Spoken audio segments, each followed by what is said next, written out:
Hey guys, how's it going? This is Tom Burkhardt from Car-Revs Daily.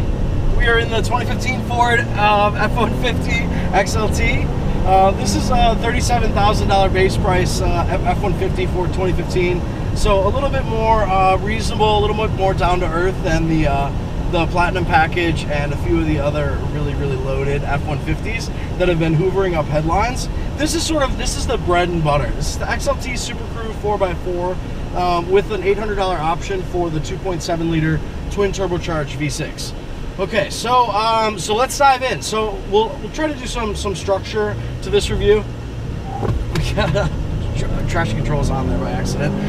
So first things first, let's talk about the situation analysis of pickup trucks and where this F-150 XLT fits into that. And then we'll talk about performance, and then a mishmash of sort of like the realities of the F-150 in its mid-range trim. So, okay, situation analysis. You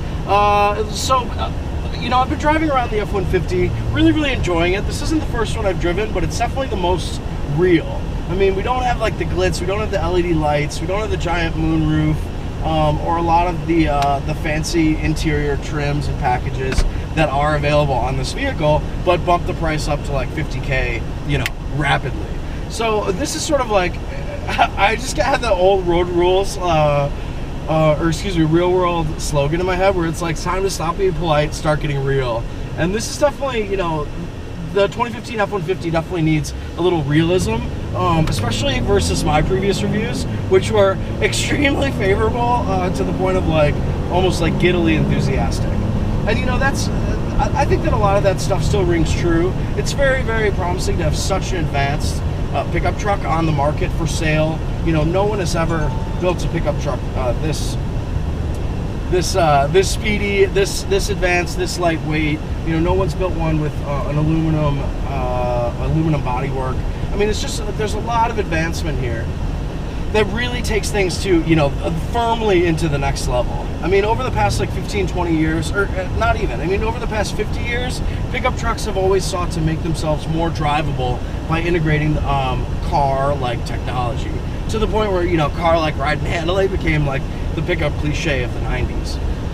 So that's really reached like its nexus point in 2015 with the Ford F-150, as the vehicle is so advanced.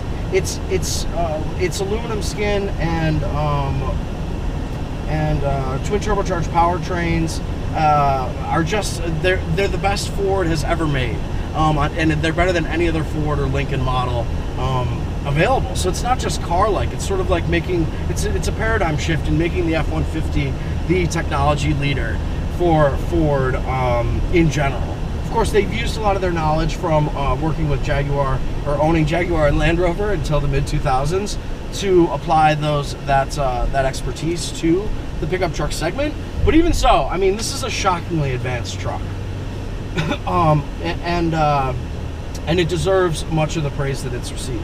But you know, getting in an XLT, and this is a blue flame color with camel interior, with an as-equipped price of like $42,600.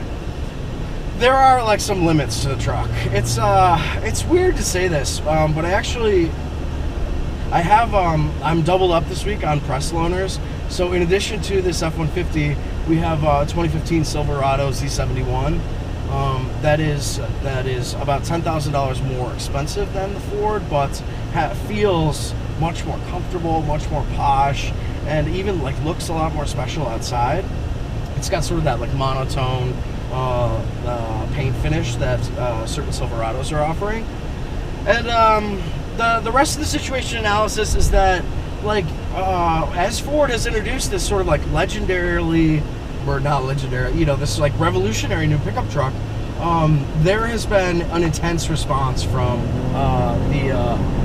the competition. From Chevrolet, GMC, and Ram have all really upped their game dramatically to avoid, to really just do what they can to to ding into the F-150's potential dominance in 2015.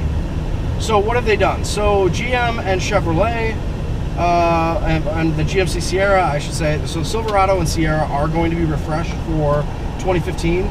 with fresh noses and tails, of like ridiculous amounts of LED lighting, and just an overall sort of like reflash of the vehicles to bring them up to a level of competitiveness that the F-150 demands of its competitors.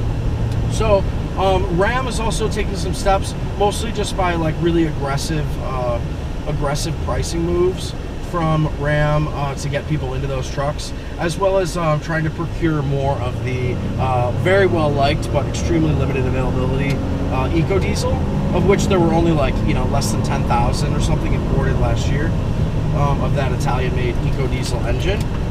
And they've also got air suspension and some comfort benefits, and as well as a new HD design for 2016 for that Ram. So the F-150 has, in being so shockingly new and revolutionary, has really like stirred the pot pretty dramatically, even among competitors who have not gone turbo and have not gone to advanced alloy constructions.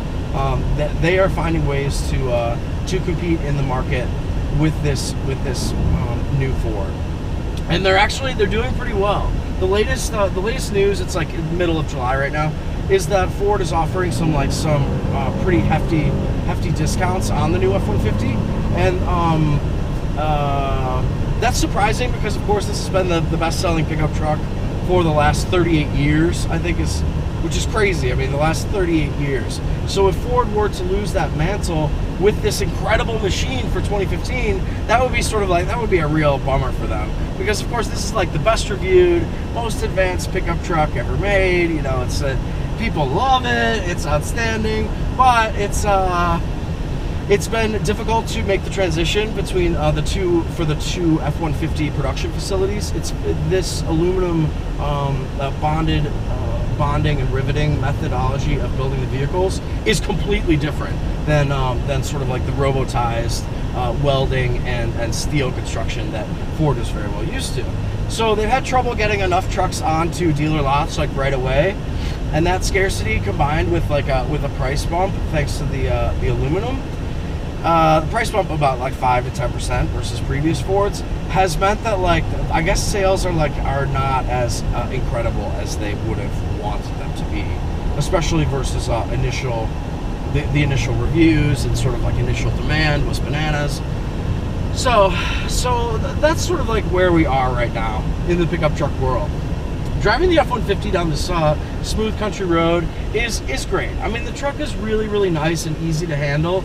It doesn't feel significantly lighter, I must say, like on the road than the Silverado. But a lot of that is down to individual specifications for these pickup trucks. What I'm learning is that they're, by offering the 350, 400 different axle, suspension, drivetrain, etc. configurations for these pickup trucks, it's really difficult to predict how they're going to drive before you get in them. And that is surprising because F-150s so far in 2015 have driven vastly differently for each one. Drove a two-wheel drive Lariat in Florida last year, and it was like a dreamboat. Loved it. Loved the 3.5 liter V6, and then got to drive a Platinum package in Atlanta a few months ago, and liked it. Liked all the glitz, liked all the features, loved the style, loved the technology of the LEDs in particular, because I'm obsessed. Front and rear. Even the turn signals on things like on the Platinum are LED illuminated, which is really, really cool, and makes it feel special. Whereas moving on to like step one of the other sections of this video, the design of let's talk about the exterior design. So this F-150 is 4x4 Super Cruise. Comes with 17-inch wheels that are like really small, and the truck is sort of like an odd stance, wherein like the back is more elevated than the front, and that's sort of it results in like a droop nose look to the pickup truck, and obviously that's so that you can have big payload and back and everything, but it looks kind of bizarre. And the XLT package for $2,000 is very well worthwhile in giving you painted bumpers and chrome versus chrome and painted surfaces versus what is black plastic in the F-150 XL. So I really do find that worthwhile, but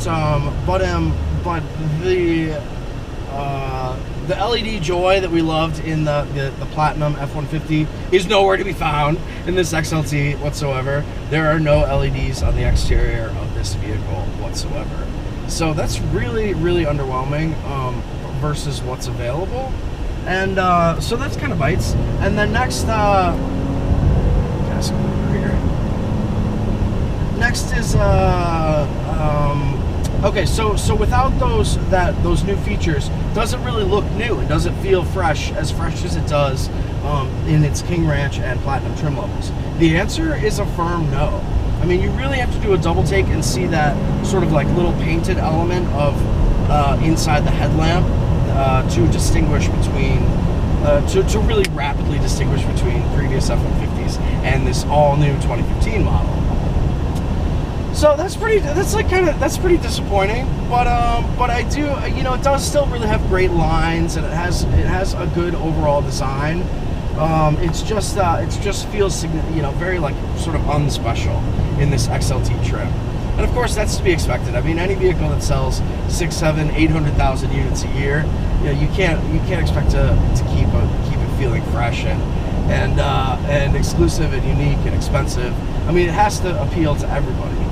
So I think it does so, but without those sort of like blitzier grills and tech options in the loaded F-150s, I'm like not too jazzed about this the design of the truck as an XLT. So that kind of bites. But there and on that note, like while I'm sort of like I don't know why this truck doesn't feel that special to me this week, but other like issues I've kind of noticed is the headlights don't. There is an automatic headlight setting. Let me get back to my train of thought. There are automatic headlight settings, but there is no like. But if you decide you want the parking lights on or something instead of the standard DRLs, there's no like auto cutoff for the headlamps where they turn off after like, you know, 15, 30, 90 seconds, fill in the blank. GM used to call it like Twilight Sentinel, which is like the silliest name for just auto off the headlamps. But the other night, I mean, and every car has this. Everything from like a Dodge Dart to a Kia, to a Hyundai, you know, base Hyundais and all that stuff. They've all got this thing, and this F-150 does not. I learned as a result of a dead battery then the next day. So that was surprising and is like sort of just emblematic of a lack of what feels like a little bit of a lack of features inside and outside for this vehicle. We've got just the 4-inch sync screen here, which I don't think you can see, but is tiny. Is like the old Focus type screen. We have a much better mid cluster here that's in the center of the dash that gives you various controls. We also have a sport and tow modes.